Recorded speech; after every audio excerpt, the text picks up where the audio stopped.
everybody, and welcome back to another episode. And we got my boy Coop and Owenn back in the building. They are back for the second time on the podcast.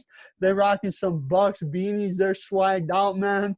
I mean, we got first-time guest Luke Nosek over there, man. But all right, let's go. So let's start out with this, boys. Let's start out with the World Series. Owenn, let's go to you first. What were your thoughts on the World Series this year, my friend? First I'm gonna say I'm blessed to be here. The World Series. Before the World Series, I know Coop and I talked about that. We said the Dodgers were gonna probably win in 5, but and like we talked about this too the other day, that the Rays, like you saw in game game 4 then? They were lucky to force that to a game 5 or game 6.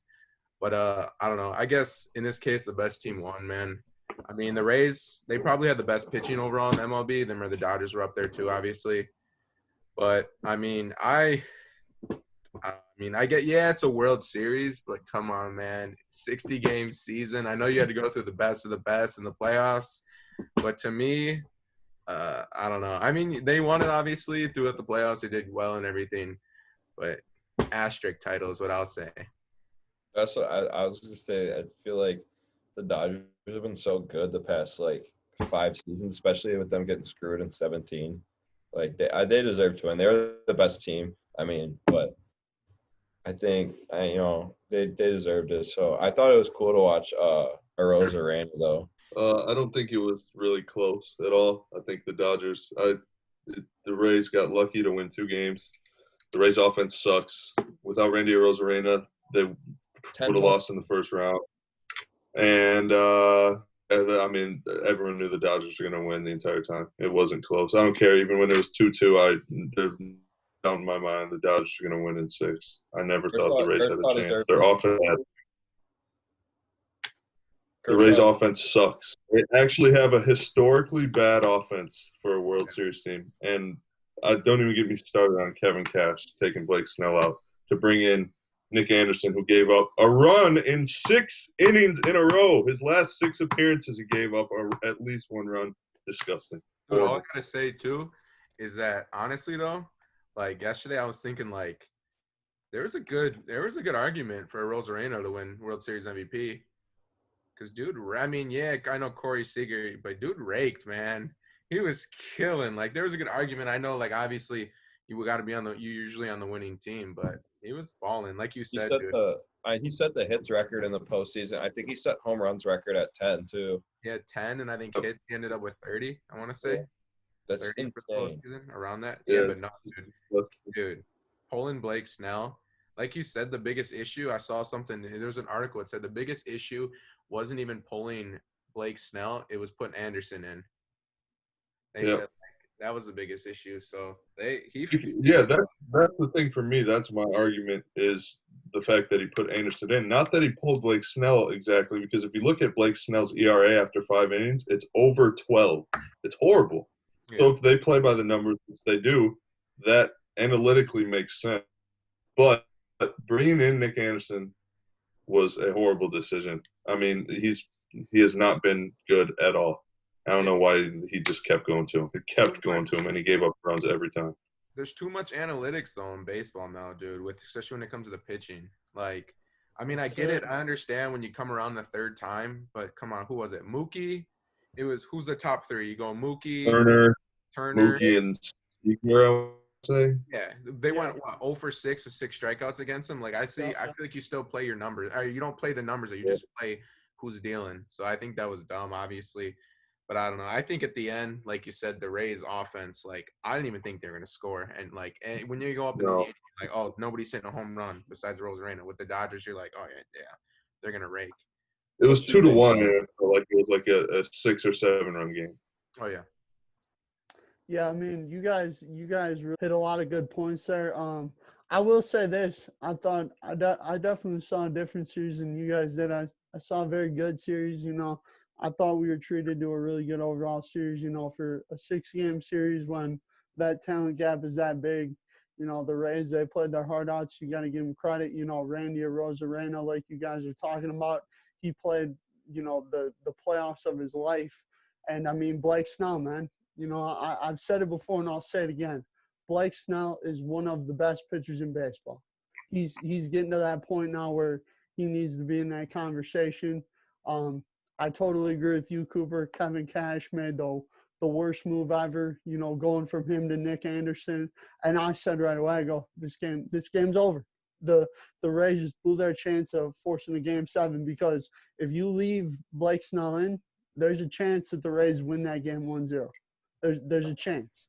I mean, I don't know. Joe Madden pulling out Hendricks in 2016. Yeah, exactly. These guys, these managers in baseball always look for a reason to pull a pitcher rather than keep a guy in. And I think that's a problem, Owen, you alluded to it with the analytics. One thing to point out, Dunk, here, the game before, he left Tyler Glasnow hanging with 112 pitches. Yep. Tyler Glasnow was left in. For sure. 112 pitches in. Yep. And that's where I get confused because he wasn't consistent with the analytics by keeping Glasnow in. Right? What was Snell? Snell was about 75 or 76, something like that. Snell was at 73 pitches when he was pulled. Yeah, he was in the 70s. I know that. Yep.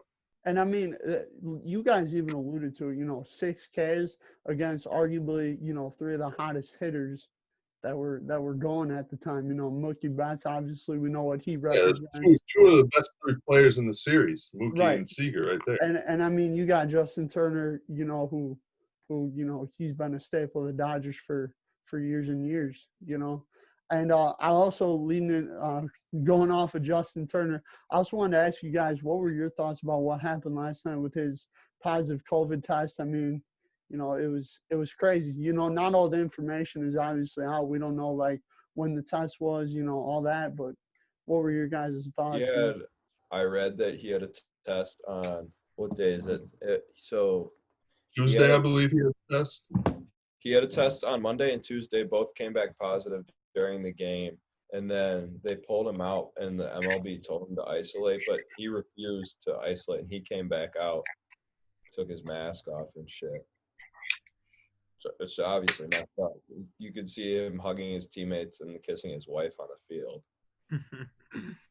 I mean, yeah, it's messed up. I would have done what he did though. To be honest, I know it's not smart, but kind of like what Dunk said, he's been on the Dodgers team for he's probably been one of their best players for 5 years now.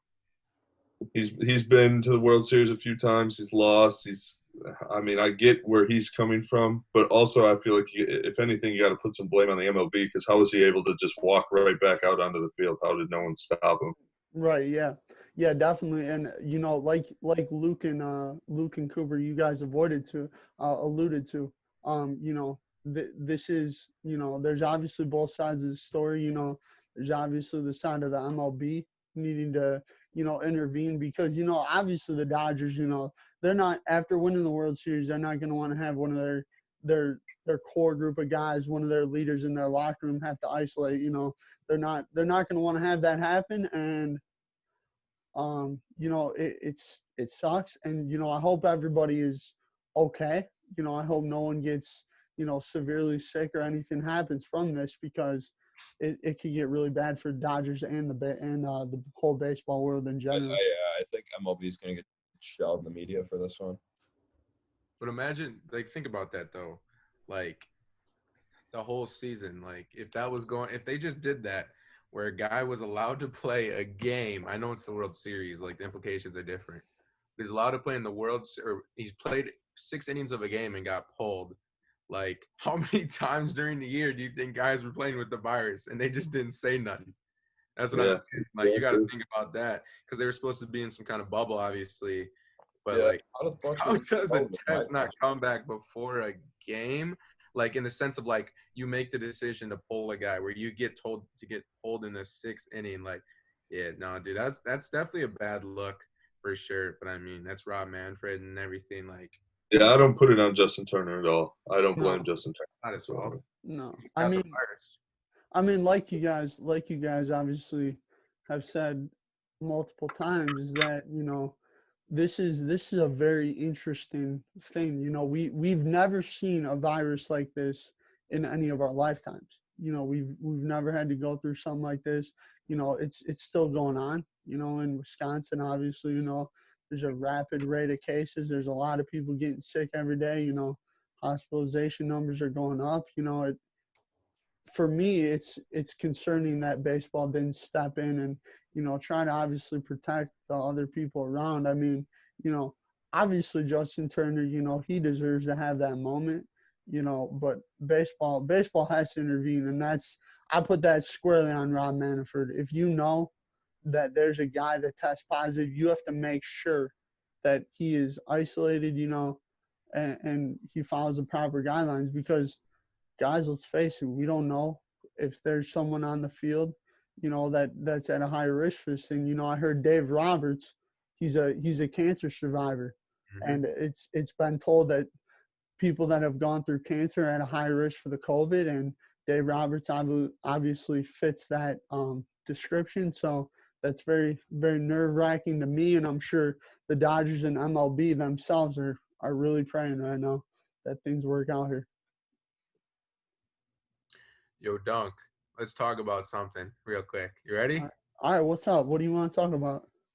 I just want to talk about how you put me on the podcast and you still spelled my name wrong with one N. With one N. With one N. Owenn. Come on, Dunk. Owen, Come I'm on, sorry. man. Owen, I'm sorry, but hey, have you looked? Your video's got over 100 views. Have you looked? Oh, Our video. Owenn. Our video, sorry. Dunk, I also want to give a shout out. I want to give a shout out to someone. Okay, let's hear it.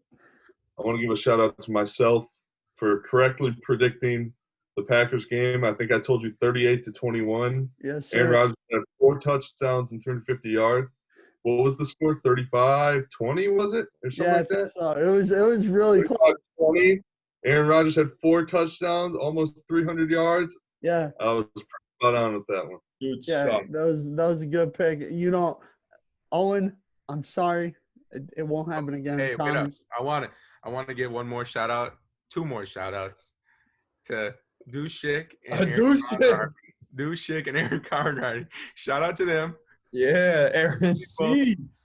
Two good people. We love you guys here on the podcast. I'm gonna have to tweet out to both of them after this. Let them know that they're on the pod. Absolutely, you gotta let them know. Dude's gonna watch it, but maybe not Aaron. So she gotta know. Shout out I'll tweet out a clip to Aaron C. I'll let her know. No clue who she is though. I absolutely have no clue. She really never met her. No idea. Definitely loves facial. She's a household name around here in the 216. I don't even know what she looks like. All right, boys. All right. All right, Don. Let's go, man. Let's go. Move on. Okay, boys. So let's talk about this now. Obviously, Wisconsin. They're you guys are, big. Owen and Luke are big Badger fans. Cooper's obviously a Michigan fan. Shout out to Michigan for beating Minnesota this weekend. Also, shout out to my Ohio State Buckeyes for winning. But Luke and Owen, I want to start with you guys about about Graham Mertz and everything going on with Wisconsin, their COVID, and what's going on. What are your guys' thoughts on that? All I know is, Luke, we were living high. We were living high for one day. One day we're like, we got the best quarterback in the nation right now. So it's Grammy Heisman. We're like, Grammy Heisman, we're good. We're good to go. We're winning it all. And then just heartbreak. It just Chase Wolf, heartbreak too. No, I think it's tough. It's tough though. I mean, I guess real question is, what the hell was he doing? What was this man doing? That this and that. I saw six of the staff and then 6 of the players got it. Yeah, and it sucks. I still thought they could have for sure won the next 2 games without Mertz if they had Wolf. Yeah. But, I mean, we'll see, man. The good thing though is that I saw that Mertz is available for the Michigan game though. So yeah, I don't think he can practice. I don't even think he can go to team walkthroughs that upcoming week. I don't think he can do nothing until the 21st day. I think he has to go to Michigan, or where's the game at Michigan? I think, right? At Michigan. He has to go to Michigan that night or something like that. He can go or whatever. I don't know, without the team, but no, it sucks. I mean, I still think they can win the next 2, even with a 4-string QB, but just because Nebraska and Purdue, they're just not very that defense is solid though. So I think it's a good thing that they canceled the Nebraska game because you're right. I forgot to mention that. because we can kind of like figure out what we're gonna do, even though we have a 1 Yeah, week. but also you got to remember this isn't going to be rescheduled. They're only going to have 7 games now. You have to have 6 to make the Big Ten championship. So if they don't play That's on the next Big week, Ten, bro. So yeah, I That's on would the just Big say that Ten. it's good that they can, they can kind of game plan this next week, get on Zoom, whatever they're gonna do. I don't know, but I think I'm just saying all aboard the Vanden Boom for Heisman train. I don't give a shit. I'm on the train. Danny Vanden Boom is gonna carry this. Winning at Purdue. I think that he's going to play versus Michigan because I don't think you can really throw in a guy who hasn't played it like in 3 weeks at all, unless it's a last ditch case like we're down like 14 or 21 at the half. You throw in Mertz and go for it. But I mean, you're gonna throw in a 5-star quarterback over a 2.5-star guy who walked on. It doesn't matter the circumstance, unless Vandenboom goes like 300 yards, 2 back-to-back games, 250 yards. They'll throw him in though. Like they'll throw. Yeah, I'm just saying I'm on the Vanden Boom train. I'm not going to sit here and doubt Wisconsin when they play Purdue and Michigan because we got a good ass team. Like I'm not tripping about it. Yeah, it'll be I tough. don't see them having a chance against Michigan personally. Really, not at all. Not with the situation, and that's also if Michigan doesn't have a situation like this of their own. But personally, if Michigan's fully active and they've been playing for weeks, and Wisconsin just comes in and they don't or haven't played, and they throw in a quarterback who hasn't played football in 3 weeks, I don't think Michigan has a problem with it. I don't know. The Wisconsin defense is tough. Yeah, but they played Illinois. You got to remember that Illinois is good. They're just good in general. That's the thing. I mean, obviously they played Illinois. Illinois didn't score an offensive point. They scored on a fumble recovery. Like I'm not. Yeah, Illinois' offense has never been good though. But yeah, ever. Wisconsin always had like a top 10 defense though for like the last 6 years. So that's one thing they can always. Besides like 3 years ago, I think they weren't. But other than that, they've always been like top 10. So I don't see Wisconsin not competing in any game. I mean, I'm biased, but also I mean, I got faith in the guys. I mean, that Vanderbilt guy. Besides Michigan, they don't really play anyone else that outstanding. But I think if Mertz is a quarterback for every game this year, I'm like, and they're fully healthy, all teams are fully healthy, I think the Badgers would be favorited in every game besides Ohio State if they played them. I'd say. I think they'd still be a favorite over Michigan by like 2.5 or something like that. No way. No way. Come on, I think boys. with a healthy roster, I think Wisconsin beats Ohio State this year. No, the only reason I wouldn't say that is because the run game. Yeah, their run game looked horrible. I mean, if JT was here, hell yeah. Yeah, that's a different story, but OH, baby. Nah. Yeah, no team in the Big Ten is beating Ohio State this year. Facts. Thank you, Coop. I appreciate that. Ohio State sucks. No, they don't. We're probably second or third best team in college football, some would argue. But no, it sucks. Obviously, I think all of us on this episode right now would all agree that we figured, there would be a Big Ten team or a couple of Big Ten teams that would go through these issues because they're college athletes. I mean, they're going to see people too. Mertz was probably out doing whatever. Right, yeah. We don't know. We don't know what these guys were doing. We don't know what happened. All we can do is obviously speculate.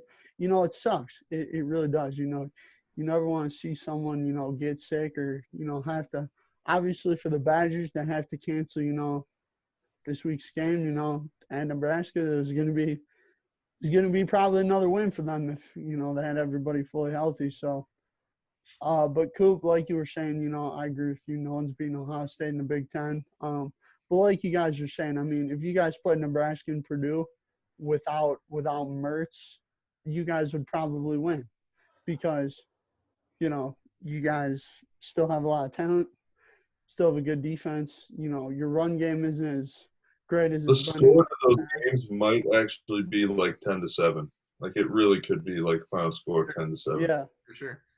Yeah, I think though, like you guys are saying though, I watched Michigan play, and I'm a huge Ohio State fan. As much as it pains me to say it, but Michigan might be a real threat this year. I mean, based on what I've seen, I mean, I like the kid at quarterback, Joe Milton. He shows signs of actually being a good Michigan quarterback. Obviously, their defense is good. I mean, they got some weapons at the skill positions, and Dude, one thing I realized too is, I mean, like, same goes for like, it's like every school in the Big Ten has this issue besides like Ohio State and Penn State, where they get a quarterback, and the Badgers have it now. I'm not so sure about the Milton guy because I don't know a bunch of them, where they can just throw the freaking football and just it looks so easy. We're like, the Badgers, like the last time they had a guy who could throw the football, you're like, oh my God, this guy can throw the football. It's Russell Wilson. Like even Shea Patterson, like he wasn't like a natural thrower. And I'm trying to think like Denard Robinson was obviously a beast, but I'm just saying like Ohio State has quarterbacks where they just come through and they can just throw the football. Same with Penn State too. But I mean, I feel like that doesn't happen. Like I feel like that's what holds Michigan, Wisconsin back sometimes because those two are like similar to the same teams. Michigan State used to be like that too, but they had some guys who could throw the football. Yeah, and that's the thing. I mean, I think, we're lucky to even get football in the first place this year. So whatever happens, take it or leave it. If Wisconsin has a bad year, they'd fall to the top 25 for whatever reason. What are you going to do? I mean, looking forward to next year, you got all these weapons. You got Graham Mertz as a junior. Under center. He's going to be a stud. Dude can throw the ball. I mean, next year we kick off early September in Camp Randall versus Penn State. Like, that game's going to be awesome because – But wouldn't they have they play Notre Dame too next year? Next year, Notre Dame and Soldier or Lambeau? Soldier? Yeah, it's Soldier. I mean, I think we get – I don't know if we get Ohio State next year. I don't think we do. We get Michigan again in Camp Randall. I mean, I'm just looking forward to next year, honestly, because – you get to kick off probably under the lights versus Penn State Friday night, 7 p.m. Fans back in Camp Randall for the first time. Mertz under center again. I mean, that game's going to be nuts. Yeah, definitely. Go ahead, Coop. I'm excited for next year because Michigan gets J.J. McCarthy. That's really all I got to say. 5-star quarterback, one of the best in the nation.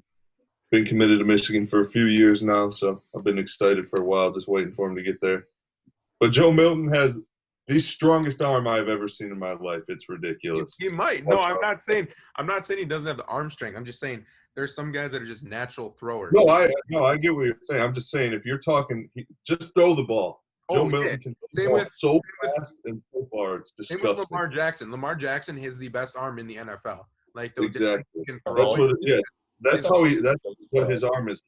That's what his arm is like. But you also got to remember, he's got two very, very good receivers. That's what helps him out. He's not an accurate thrower. He's not a Graham Mertz, Justin Fields type thrower, but he has Ronnie Bell and Nico Collins, so that helps out. And he's got a run game. Speaking of Big Ten wide receivers, Ohio State's receiving corps, man. Bro, that one reception. They got that Smith guy, Smith, who made that catch in the back of the end zone. Yeah, that was a disgusting catch. Yeah, that was awesome. I saw the replay, and I was like, there is no way. There is no way this is a catch. And then all of a sudden, I'm like, I slowed it down, and I'm like, it's a catch. I'm like, oh, my God, that's a catch. Let's go. Oh, my God. I was freaking out. I think this is Wisconsin's best recruiting class ever coming in next year. Yeah, they've gotten their best recruiting classes like 3 years in a row now. Yeah, they're looking good. We got our first 5-star. Got that left tackle. Yeah, they develop well. I mean, that's the thing, is they develop well. So, I mean, when they get talent. We got a 6'8", 295-star left tackle coming in. The dude's going to be a monster. Their offensive line is going to be ridiculous the next few years still. I mean, hey, though, you guys got to look at it this way, too. You know, you're in the Big Ten West. You know, you're avoiding, you know, obviously Michigan, Penn State, and Ohio State. I think, you know, you guys are set up to, you know, definitely compete for the Big Ten championship. And, you know, I think that, you know, this season, however much you guys get out of it, use it to develop people. You know, you guys, like you guys both were saying, you know, they had a lot of recruits coming in this year. And I think, you know, if you help develop those guys along throughout the season, I think that's only going to help Wisconsin in the future compete and be able to compete against the Ohio States of the world. I think if Wisconsin just gets a franchise running back in these next couple of years with Mertz, I think I mean, and they keep their defense good. I could see the Badgers going to the playoffs for sure. I think they will, dude. That's what I'm saying. What have they been? What?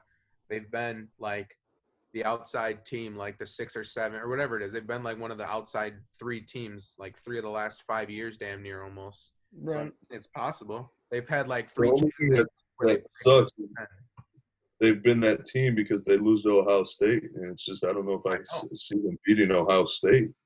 I don't think Yeah. I've always thought they couldn't beat them because of the speed's a factor, but the quarterback issue. Like 3 years ago, when they honestly might have been a better football team than Ohio State, but they had Alex Hornibrook throwing it, and we lost by freaking 7 in the Big Ten championship. Like, it came down to the end. Like, they might have been a better team. I mean, Ohio State's always just going to be a better program.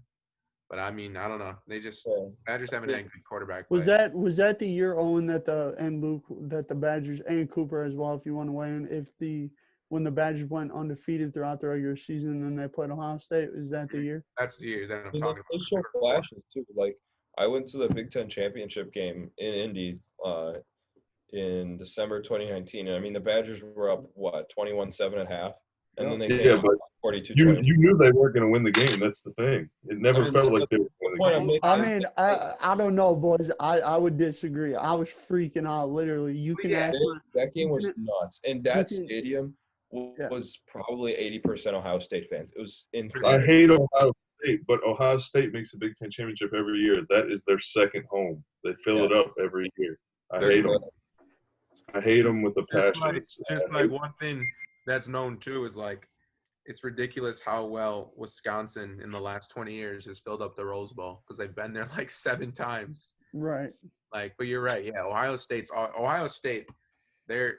Wisconsin's one of the best or top 10 top 10 fan base, like no doubt. Like there's no denying. Yeah, without. I mean, Ohio State the Big Ten has. I'd say 3.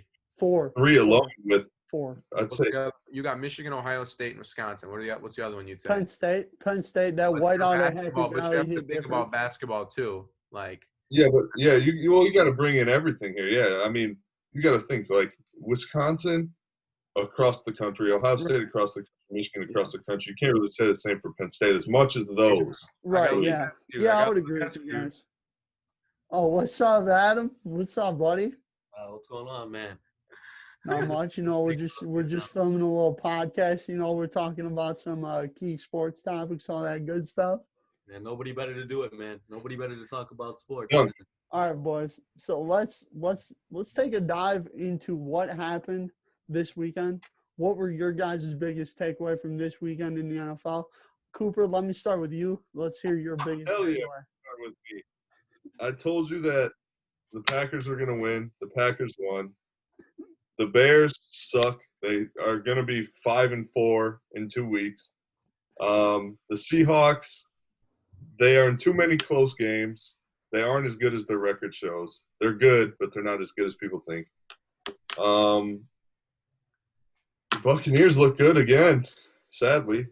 I didn't think that they were that good, but they look good again. And that's about it. I could care less about everyone else. Go ahead, Luke. I'm about to talk in a sec. I'm gonna go against what Cooper said. I'm gonna say that I think the Bears are a real contender, but I think for that to happen, Matt Nagy needs to give up play calling. He sucks. Matt Nagy. Yeah, but he's not. Today he said he's not. He's not. I don't think the Bears QBs are the problems. I think Matt Nagy's the problem. They can't find a run game. There's no hope when Matt Nagy's calling plays. And with the Buccaneers, I think that, I think Antonio Brown could be a real weapon as a signing with Tom Brady and Godwin and all those guys. All right, fellas. I got just wrote down 3 takeaways. Let me know how you feel after every takeaway. Cowboys are the worst team in the NFL, and they're worse than the Jets right now. I mean, it's either them or the Jets. There's no one else. So the Jets have a good defense. Yeah, exactly. And their offenses have probably got the same right now. Jay, Jets score more than Jets. Yes. Number 2, I'm still not bought in on the Steelers. Personally, that's me. I still don't. I'm not bought in. I still think they're a I top. bought in because they give up 20 points a game. I don't think they're. I personally don't think they're Super Bowl contenders still. That's just me. And then 3, Bears have the third worst offense in the NFL, after the Jets and the Cowboys right now. Their offense is disgusting. It's bottom 5 for sure. Because look at a team like even the Redskins have a better offense than them right now. Facts, bro. That Gibson kid, that rookie, that Who? man's a beast, bro. Gibson, a stud. Yeah, they're running back, Coop. I mean, he's not a stud, but he's good. He's been getting me a lot of fantasy points. Yes, I don't know, sir. dude. It's bottom 5 for sure. Because you got to look at the bad teams. Like the Redskins probably have a better offense than the Bears. Like when you look at it. His offense sucks. And then you even look at some of the bad teams. Like the Chargers have a bad record, and look at their offense. Really good. Their offense is fire. Justin Herbert, just caught 300 unbelievable. yards and 4 tutties. I mean, I've been on Justin I Herbert. would say a I've third been worst, but bottom 5, like you said. I'd probably say bottom 5 right now. I've been on Justin Herbert. I'm just putting that out there. He has been on Herbert. I've been very high on Justin Herbert. I've been saying he's going to be the best. As of right now, he's the rookie of the year. Oh, yeah, without question. Hey, and also, let's talk about this. Nobody's talking about this enough. I got 2 roommates who think otherwise. Aaron Jones, after this year, we can say he's a better running back than Zeke. Yep, He's going to outperform him 2 years in a row. And it's actually been disgusting how many times Zeke's fumbled this year. Yeah. Yeah. No, Zeke's best running back in the game is McCaffrey. I think there's no argument with that. I'd say obviously Saquon when he's healthy. You got Kamara up. Oh, Derrick Henry. I mean, Derrick Yeah. Henry. This is just me. This is me personally. I'm taking Christian McCaffrey, Alvin Kamara, and then Derrick Henry. That's what I would do You wouldn't personally. take Saquon over any of them? I would not take Saquon over those guys. And I'm not saying that because he just got injured. I would have said that before this year. If I could take one, it would be McCaffrey. 2 would be Kamara. I just like how they play. I just love how they play. Yeah. Those 2 are disgusting. If you and I watched the Saints-Packers game. Alvin Kamara gets 15 yards when he wants to. When Drew Brees gives him the ball, he's going to get 15 yards. Hey, let's talk about what's it called too. Top 5 quarterback this year. No one's been talking about Ryan Tannehill. Yeah. Tannehill's MVP conversation. Oh, Kill, yeah, without dude. question. He's killing. And then also the Cowboys need to go for Ryan Fitzpatrick now. Hey, Ooh, I like that, honestly. All right, boys. Are the Bills legit, and how is the NFC East so bad? The The Bills? Bills aren't legit, no. No, they aren't legit, but they could cause problems in the playoffs. Right. Yeah, exactly. Explosive. Yeah. They could cause problems in the playoffs, but they're not legit. And you said, why is the NFC East so bad? NFC least. Well, Say it correctly. how is that whole division so bad? I don't think we've probably ever. Honestly, I don't know why we're all surprised every year because every year they suck. They For the suck. last 5 years, they freaking suck. Last Every year, year they suck. when the Eagles made it, 8-8 last year, something like that, 7-9. Yep. No, what was it too? And that's the whole thing about it. That's why they need to just go to an overall division, like the whole conference. They need to just make it because They have them projected. what's the one with the Seahawks and the Cardinals? NFC West, The the West. best division in What football. are they got 6-1, 5-2, 5-2, and 4-3, right? Yes, sir. That is correct. Yeah. That's Chicago All right, Bears stuff right boys. there. All right, boys. Well, I got the cheese set on, and all I got to say is about the Packers, man. Everybody writing them off, bad game in Tampa Bay, whatever people call it, I was relaxed. I said, Aaron Rodgers, he had a bad game. He ain't throwing 2 picks again. We're fine. I still got the cheese head on. Shout out to my cousin Mark, by the way, from Seattle. He was the one that got me this cheese head. Takeaways. Owen, I disagree with you. Steelers, real team. They're going to show it this weekend at Baltimore. They win by 10-plus points. Book it right here, right now. You can write it down. 10+? What? I'll take Baltimore by more than 6. I don't know, man. It's just that it's one of those things. Let me look it up right now. It's just how much are you going to – yes, I know they're 6-0, but how much are you going to keep winning? Isn't Ben Roethlisberger only throwing for 100 yards or not 200 yards a game at the most? Right. He doesn't need to throw for that much. No, absolutely, I get that, but you do need to when you get to the playoffs. Yeah, Most just of the wait. time. Most of the Just time. wait, bro. But Owen, I want to talk about also your team that you were rocking with him the first episode of the Wait, podcast. let me say this. Let me say this though first. Ben Roethlisberger with a nice 268 yards, 2 touchdowns, 3 interceptions, and a 67.4 QB rate, and they get the win. And the week before, a nice 162 yards, 1 touchdown, and they get the win. Just saying, you're gonna have to show up. Just like last year, you can only win so many games. Like the Titans last year, what was Tannehill? He only had 110 yards the first 2 games in the playoffs. That doesn't happen when you get to when you play like the Chiefs. If they come to the Chiefs, you got to produce. I know their defense is good, but they're not going to stop them. Yeah, but the difference between the Titans last year and the Steelers this year is that the Titans weren't even good last year. No, I know, Like, and now they're actually really good. Like the Steelers look very good this year. All right, Don, go back to what you're going to say, little dude. Calling me a little dude on my own show. A big dog. All right, big dog, come on. All right, thank God. No, but Owen, seriously, bro. Like, I take back what I said about New England. They've shown me these past couple of weeks that they've been really struggling. I think you were on to something about that Tennessee prediction. I really think Tennessee this year. Ryan Tannehill, obviously Derrick Henry, that defense. I still see Pittsburgh as a threat. Baltimore maybe as an outside chance. I just don't know about Baltimore. I haven't really seen them play overly dominant this year. They played Kansas City and they got dominated. Like it was a lot. It was a lot more. It was a lot more than a 14-point loss or whatever it was, or ended up being. So I think definitely this weekend's going to tell us a lot. This weekend, will tell us a lot about Pittsburgh going into Baltimore. You also have San Fran and Seattle, like you guys kind of mentioned. That's going to be a huge game. You mentioned how competitive the NFC West has been this year. Cooper, I agree with you on your point that the NFC West is the best division in football by far, a wide margin, I would say. And it'll be a really good, interesting week of football. Kyler Murray's legit too. Oh yeah, I forgot to bring him up. I like Kyler Murray, but let's talk about the Seahawks. Like, I mean, I know what are they 5-1 or are they 6-1? 5-1. 5-1. They have a very, very, very, very, very, very average defense. Very average defense. That's what I'm gonna say. Not even average. Have they won?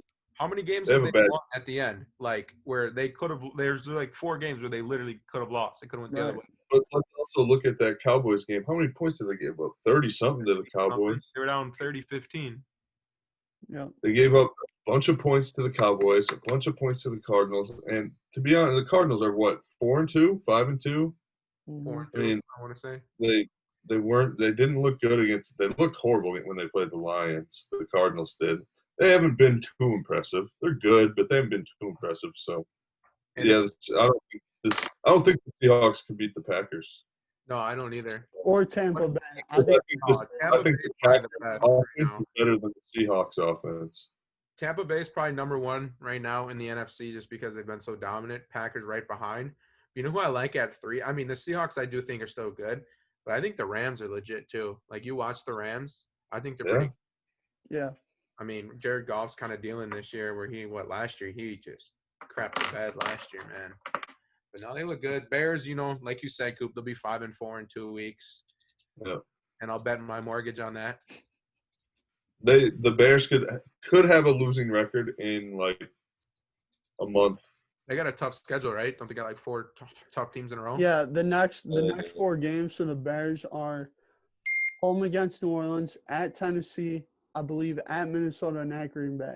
I believe that's the next. 1-3. So, 1-3. Yeah. So they're going to be 6-5. I'm telling you right now, Luke. 1-3, Luke. I know that might hurt, but it's going to be 1-3. Bears will be 6-5, and the Vikings will what? The Vikings will probably be around. 2 weeks. What are they going to be like? Yeah, something like that. The Lions could be they could be a team like 5-6 though. The Lions just find ways to stay in games and win, or stay in games. The Packers could really have the division wrapped up here in about a month. Oh yeah. If they keep winning. Didn't they do that? No, Minnesota stayed in a little bit last year, right? Yeah. Yeah, in like I the wanna- last 2 weeks. Because they had to beat Minnesota at the end in Minnesota, and they did beat Minnesota. So boys, the last thing, very last question I want to ask you guys tonight is, the narrative around the Packers is that they can't beat physical football teams. Do you guys believe this is true? And do you guys think that they end up beating San Francisco on that Thursday night next week, I believe? Hell no. Yeah. Yes, I do believe they beat San Francisco. Yeah, I think they'll beat them. I think they'll beat San Francisco because San Francisco is kind of weaker this year. But I don't know. The only thing with the physical football is it's still up in the air because, I don't know, the Packers' run game is I don't know. It's up in the air too, the Packers' run game. Obviously, Kenny Clark back and all that. But it's not the best. It's gotten, I mean, I guess like you can see it's gotten better and stuff. But, I mean, that's what like physical teams do is they run the ball, they wear you down. And you know the 49ers, Jimmy G is really not that good anymore. Like he's an okay quarterback, but but the only thing is that San Fran, the run game is weak now. Like, what have they lost? Their 3 best running backs, right? Something like that. Yeah, they lost Mostert, which gave us the most trouble. Obviously, last season, McKinnon I've heard has been banged up. They got this rookie running back I've never even heard of that went off against New England last week, and that surprised me. But, Luke, why do you say no so quickly? Like, do you think the Packers aren't that good of a football team, or do you just think that San Fran's getting healthy at the right time and they're still a pretty good football team? I just don't like the Packers. That's a good answer, Luke. The one problem I'd rather have is I'd rather have a bad defense and a very good offense than a very good defense and a very bad offense. Agreed, because you can still have more points. That's what the Packers have right now. So I wouldn't say their defense is like bad. It's just not. No, but it's not good. So, but they'll figure it out. And yeah, with Aaron Rodgers putting up 30 points a week, 38, 35 games. It's really hard to win games like that. I also saw some today too that the Packers are interested in Will Fuller from the Texans. That could be a big move. That'd be a big move. Yeah, I saw on Pro Football Talk today. They obviously, I don't think this will happen.